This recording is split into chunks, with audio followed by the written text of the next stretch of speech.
un des meilleurs joueurs de NBA sur son poste. Ça fait plusieurs saisons que ce joueur porte sur ses épaules la franchise des Kings, plusieurs saisons qu'il tourne à plus de 25 points et plus de 5 passes. Cependant, est-ce que vous entendez parler de ce joueur? Combien de fois l'avez-vous vu au All-Star Game? C'est un joueur qui malheureusement, malgré un niveau très élevé, est souvent snobé quand on parle de récompenses individuelles. Maintenant qu'il est à côté de Wemby, on espère qu'il sera mis en avant à sa juste valeur.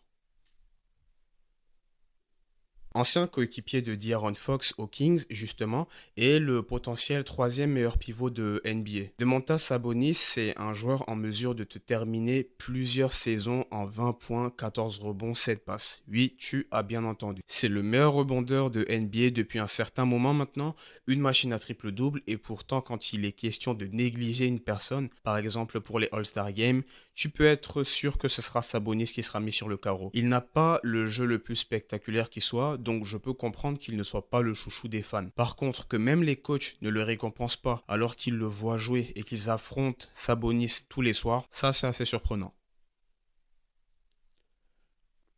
Bon, pour Trae Young, ce n'est même pas un secret. Il y a un article qui était sorti il y a 1 ou 2 ans, je pense, et selon lequel les joueurs NBA estimaient que Trae Young était le joueur le plus surcoté de la ligue. Je pense qu'il a juste un délit de sale gueule à son niveau. Trae Young, c'est un joueur qui peut te terminer un match en faisant 20 passes décisives. Cumulé à ça, il te met 25 points facilement. Donc, je pense que là, on est clairement sur le sous-cotage au maximum.